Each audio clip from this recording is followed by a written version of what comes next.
morning, students. Today we are going to cover tuples. Tuples are almost similar to list with some exceptions. Like one such exception is tuples are immutable, whereas lists are mutable. In list, you are easily able to change the content. The elements can be changed during the runtime. But in tuples, once a tuple is created, its content cannot be changed. That's why it is immutable. So before starting with tuples, let's see the differences between list and tuples, and that will give you an idea how to work with tuples. So first thing, data value. What is a list? A list is data values, different data values separated by comma and are enclosed in square brackets. Whereas if you talk about tuples, tuples are the data values which are separated by comma, same like list, but they are enclosed in parentheses, they are enclosed in group brackets. Okay, then lists are ordered, they are indices. The first element of the list have index 0, second will have 1, and so on. And similarly tuples are also ordered. In tuples also the first element will be having index 0 and so on. List contains heterogeneous data. Different data types can be used within a list. Similarly, in a tuple, you can use heterogeneous data. This is the first difference in between list and tuples. You can say lists are mutable. You can change the elements of the list once it has been created. But in tuples, you cannot change the content of a tuple once a tuple has been created. So it is immutable. Lists are dynamic, that is, like, you can say it is like dynamic array. You can change its size, you can change its content and all these things. But when you are working with the tuples are static. Neither you can change its size nor you can change the content. Lists are accessed by the index. In the same fashion, tuples are also accessed by the index. Surprisingly, if you want to access a tuple, then you are not going to use the parentheses or group brackets, but you will be using the same square bracket like we used in list. So we can perform all the slicing operation or access operation just like list in the tuples also.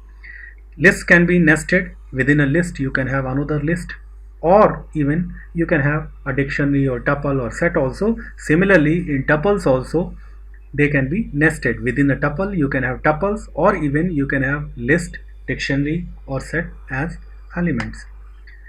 List allows duplicate elements. At the same time, tuples also allows duplicate elements. So here you can see the three major difference between the list and tuples. If you see, the first major difference is lists are enclosed in square brackets, whereas tuples are enclosed in group brackets. Lists are mutable, whereas tuples are immutable, and lists are dynamic. Their size and their content both can be changed because they are mutable, but tuples are immutable. Neither the size nor the content can be changed. So tuples are immutable. Note it, the word we are using, immutable. Immutable sequence of objects separated by comma and optionally enclosed in group brackets. Now this is a very important thing, optionally enclosed in group brackets. What I want to convey here is that, say suppose I am creating my first tuple, say tup1 is equal to, so suppose it is a tuple of say numbers, and just like list, how we will create, we will create it in square bracket, we will create in, sorry, parenthesis. So it will be say suppose table of 5, 10, 15, 20, 25, 30 and so on.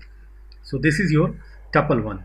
Okay, so multiple values separated by comma enclosed in parenthesis or group brackets. So if you see tup, this is your tuple 1, and if you see the type, what is the data type of tuple 1? So you can see the data type of tuple 1 is class, right? Now if I want to create another tuple, say that will have a table of suppose 10. So it is 10, 20, 30, 40, 50, 60 and so on.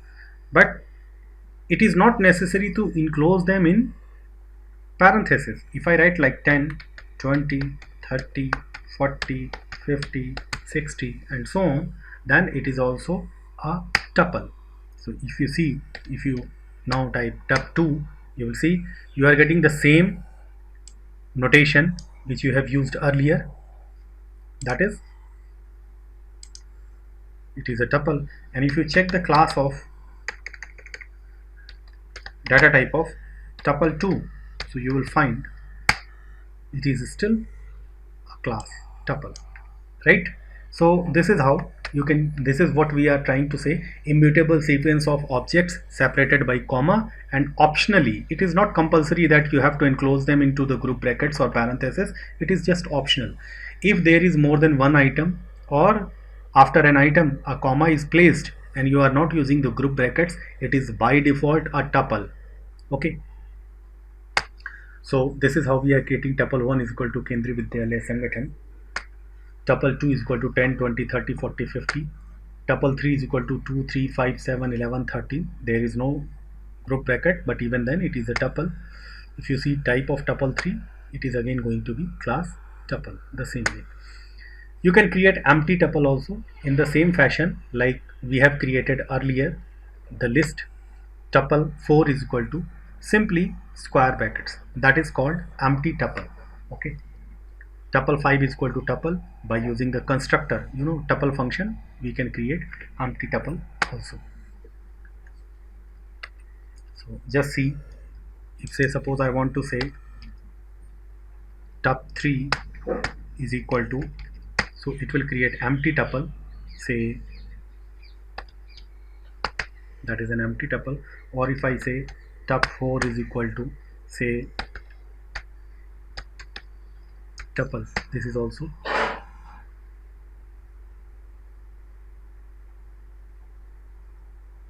sorry, spelling mistake, tup4 is equal to tuple tuple.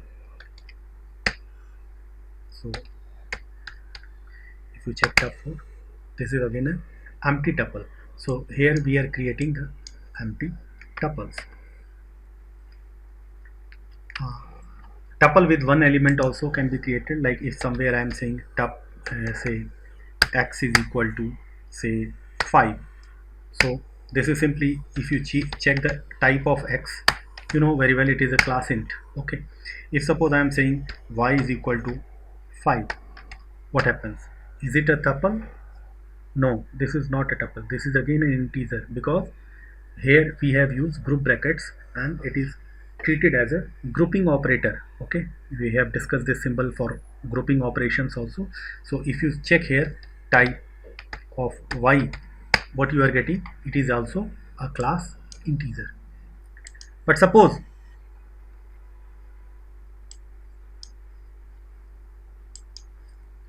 I want to create a tuple of one element, so there is different way.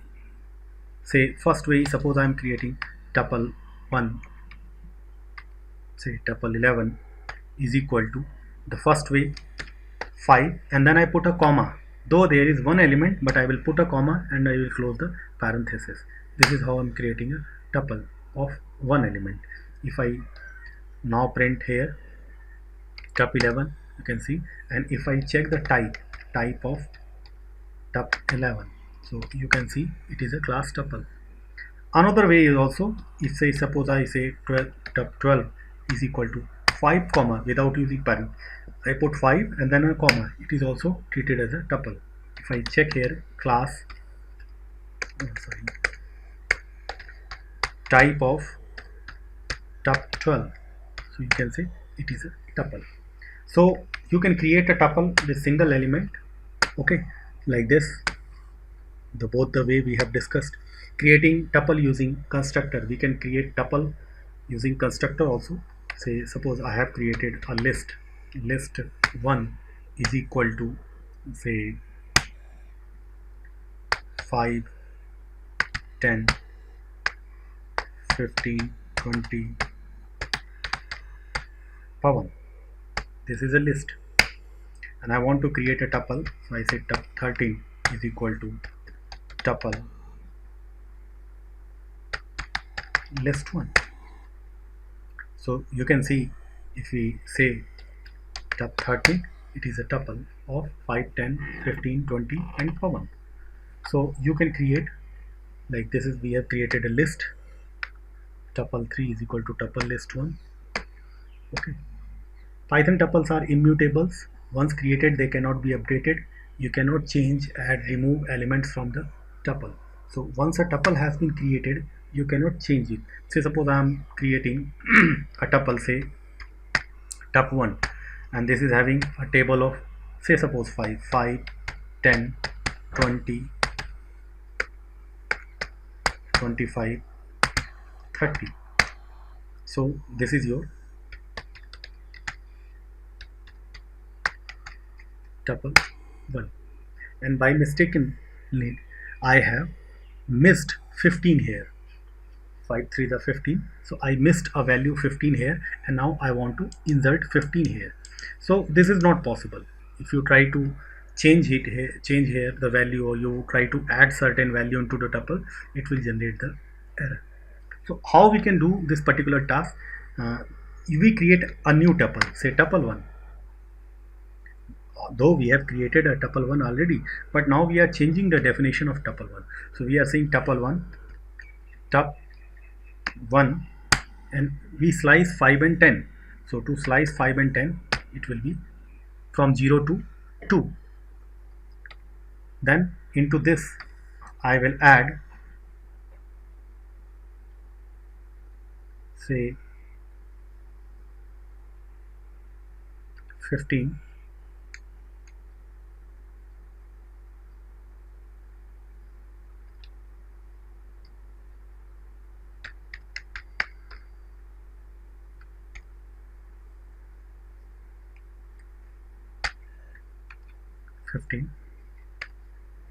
and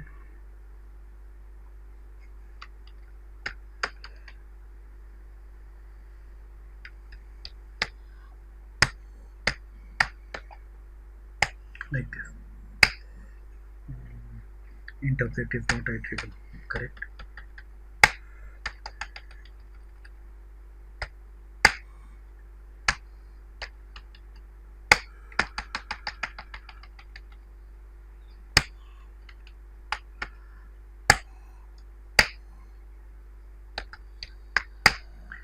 So you can see 15 has been inserted, but actually we are not inserting, we are creating a new tuple.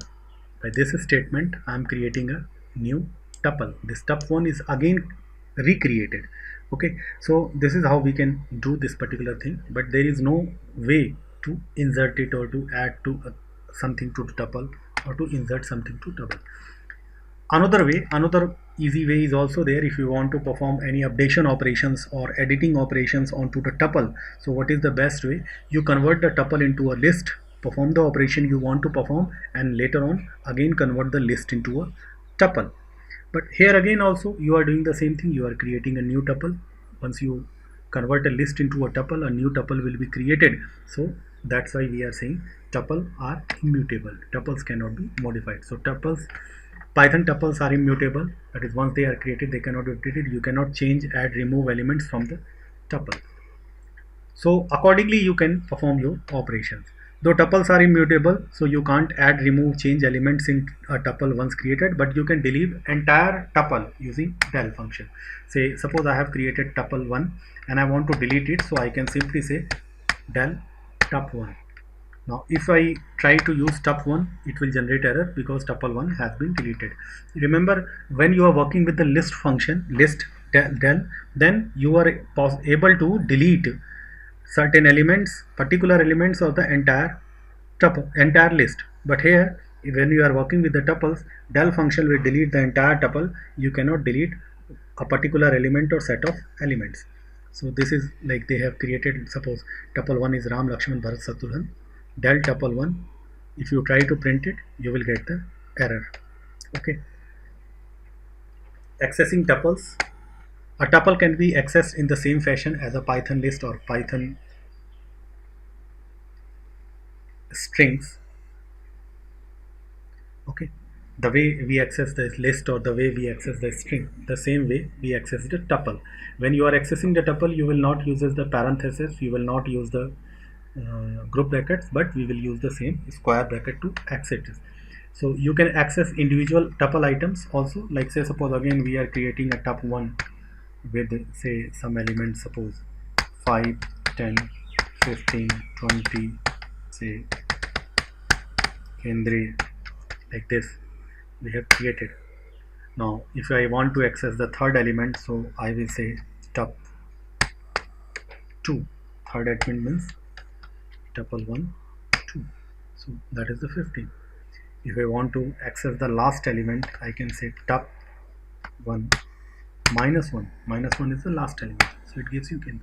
Suppose I want to access the fourth letter of last element, then in that particular case I can mention here the fourth letter, that is D, so it will give you D, like this. If I want to slice, say suppose I want to slice from second to fifth element, so tup1 from second element, that means index 1 to fifth element, that is index 4, okay, so not including 4, that is not including 4. So you can see you will get 10, 15, 20. So this is how you can perform. Similarly you can perform in backward slicing also. Say tup1, say suppose from 4 to 1 in reverse direction. So this is you are getting the fourth element, 0, 1, 2, 3, 4. Fourth is Kendriya. So from Kendriya to minus Kendriya to 1, that is up to 10, not including 10. So Kendriya 20, 15, this is how you are accessing in reverse direction. Slicing a tuple can be sliced also. The same process we will use, the way we used in strings or we used in list, that is the name of the tuple, square bracket, the start value, stop value and step value. Start, stop, step, all three things are optional items, you can say. If a start is not mentioning, it is by default from the beginning, that is 0. If the stop is not mentioned, that is till the end, that is len plus 1, and step is by default 1 step. So this is how you can access it. If the step is minus negative, that means you want to access in backward direction, reverse direction, from the back to front, okay. Like a string, Python tuple does not allow assignment operation. In strings also you cannot perform assignment. If you remember, if you want to change say k of Kendriya, that is not possible. Similarly in tuple also, if you have created a tuple, then its element cannot be changed, so you cannot perform assignment operation. Functions associated with the tuples, say most of the functions which are associated with the tuples are associated with the list, sorry, are not applicable to the tuples, because most of the functions associated with the list are used to change the list, but tuples are immutable, so they cannot be changed. So there is very limited set of functions which can be used with the tuples, like len function to calculate the length of the tuple, that is number of elements in a tuple, max to provide you the maximum value in a tuple, min to provide a minimum value in a tuple. Note it, maximum value and minimum value, though we say that tuples can contain heterogeneous data, but when you are performing maximum and minimum value, say suppose take the example of same tup1. If I say tup1, this is your tup1, and if say suppose we perform max tup1, so you are getting the error. This is what, when you are performing the max operation or min operation, make it clear the tuple should be homogeneous, it should not be heterogeneous, okay. If I am having a tuple of text,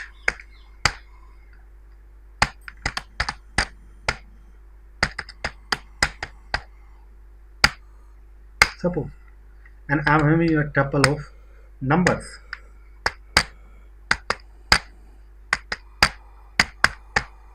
and then I perform what is the max of tuple 2, of course Pawan, and what is the max of tuple 3, of course 24, sorry. So, okay, so this is how you can use. If they are having homogeneous data, then only you can perform the max and min operation, otherwise you cannot perform max and min operation onto the tuple. The same case is with the list also. Then you can perform sum also, but sum is associated with the numbers only. Say if you say sum, so it gives you the sum of the tuple. Like say if I say here sum tup1, remember tup1 is having heterogeneous data, so it will generate the error, okay, because numbers and text cannot be added. But if I say sum of tup3, then what happens? It will be added. If I say sum of tup2, then this will generate the error. It's the same error, remember? Okay, so this is how you can work with the functions. Then we are having the tuple constructor function, that is used to convert any object of other data type into a tuple. If you are having any object of other data type and you want to convert into a tuple, then it can be done. The rule is simply it should be a sequence. Okay, we have already discussed, like a string is a sequence, range is a sequence, list is a sequence, tuple itself is a sequence. So it should be an iterable item, it should be a sequence. You can remember the count function with the list elements. In list we can use the count function to count a particular item in the list, occurrence of a particular item in a list. Similarly, the same thing can be used with the tuples also. Like suppose we want to count a particular number or particular string in a tuple, that how many times it appears into the tuple, so we can use the count function. And index function, you know very well, index function is used to find the position or index of first occurrence of the element, the item you want to search. What is the first occurrence, what is the first position? By default the start is from the beginning and end is the last, okay, but you can specify the start or you can specify the start to end. Take the example again. Say suppose I'm writing, suppose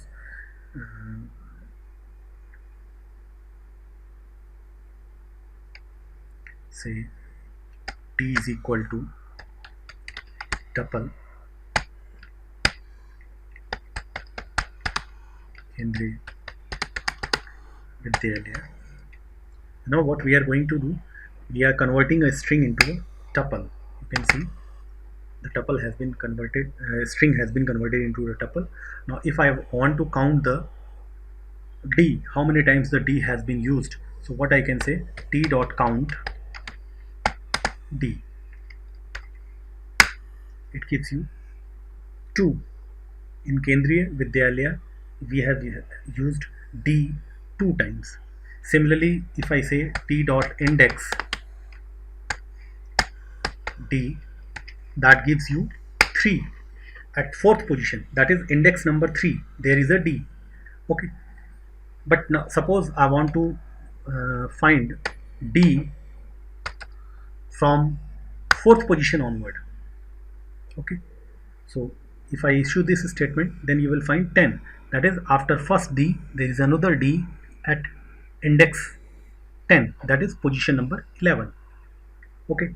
Similarly, suppose if I say t dot index d comma say 4 comma 9, that means in between 4, index 4 and index 9, between 4 to 9, or say I'm saying 10, in between 4 to 10, where is d? So the answer will be error, because there is no d in between 4th position to 10th position, okay. 10th position means not including 10, that is the end. So at 11, at index 10 there is a d, but when we are saying end 10, that means not including 10. So not including 10 means position up to index 9th. So up to index 9th there is no d. So in index function, if the element is not found, you get the error. So this is how you can use the count and index function. So this is all about your tuple. There is not anything more. It is almost similar to this list. So if you have practiced list, then you can easily make the program in tuples. So these are the 2 questions. Write a Python program to read a tuple of elements containing strings, like say it contains different strings, maybe the string contains text, maybe the string contains numbers, it doesn't matter. Then to display the element of tuple thrice, it means each element has to be displayed. If it is a numeric string, if it is a number, then it has to be displayed thrice, and if it is not a numeric string, then it will be ended with a hash sign. Like say suppose there is a tuple element pawan and there is a tuple element 15. So pawan will be displayed pawan hash and 15 will be displayed 15 15 15 three times. Okay, so you can do it easily. Write a Python program to read a tuple of a string, again the same thing, and then insert another inputted. You simply enter a tuple of strings, say pawan, Kumar, Pandey, and then a string, another input string, say suppose